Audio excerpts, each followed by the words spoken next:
नमस्कार। आज सुनाने वाले हैं एक कहानी।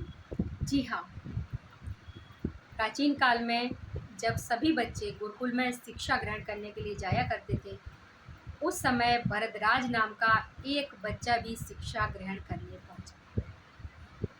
भरद्वाज शिक्षा ग्रहण करने के लिए आश्रम पहुंचा तो वहां पर बहुत सारे नियम गुरु के द्वारा बनाए जाते थे। उन नियमों का पालन करते हुए शिक्षा ग्रहण करने लगा।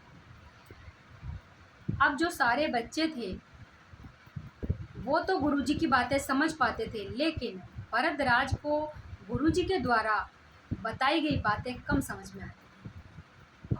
धीरे धीरे करके समय निकलता गया और भरद्वाज की कक्षा के जो बच्चे थे वो अगली कक्षा में प्रवेश कर गए, लेकिन भरद्वाज उसी कक्षा में रह गए। चूँकि भरद्वाज को गुरुजी की बातें कम समझ में आती थी तो गुरुजी भी परेशान हो गए थे और गुरुजी ने कहा कि बेटा, तुम यहाँ समय बर्बाद मत करो, अपने घर वापस चले जाओ, अपने माँ बाप के कार्यों में हाथ बटाओ, अपने माँ बाप की सेवा करो। तो भरद्वाज ने सोचा कि शायद शिक्षा ग्रहण करना मेरी किस्मत में नहीं है, इसीलिए गुरुजी ऐसा बोल रहे हैं। तो वह आश्रम से निकला और रास्ते में जा ही रहा था कि उसको बहुत तेज़ प्यास लगी। जब उसको बहुत तेज़ प्यास लगी तो उसने देखा चारों तरफ तो एक कुआं दिखाई दिया जिस पर कि औरतें पानी भर रही थीं। वह वहां पहुंचा तो उसने देखा कि कुएं के चारों तरफ जो पत्थर है उस पर निशान बने हुए हैं। उसने कहा कि ये निशान आपने कैसे बनाए हैं? तो उन औरतों ने कहा कि बेटा, ये निशान हमने नहीं बनाए हैं, ये निशान तो इस कोमल सी रस्सी ने बनाए हैं। भरद्वाज ने सोचा कि ये कोमल रस्सी ने निशान कैसे बनाए हैं। उन औरतों ने कहा कि ये निशान हम यहाँ पर प्रतिदिन आकर पानी भरते हैं, इसलिए ये निशान बने हुए हैं।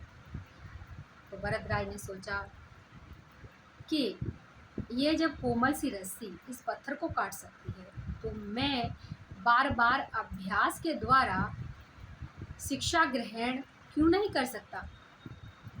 तो वह घर जाने की अपेक्षा वापस आश्रम पहुंच गया और उसने गुरुजी को सारा वृत्तांत बताया। गुरुजी ने भी उसका बहुत सहयोग किया और धीरे धीरे करके भरद्वाज सीखने लगा और कुछ वर्षों के बाद ही यही मंदबुद्धि बालक एक महान संस्कृत का विद्वान बना और इसने लघु सिद्धांत कौमुदी, मध्य सिद्धांत कौमुदी, सार सिद्धांत कौमुदी और गीरवाड़ पद मंजरी नामक रचनाएं लिखी।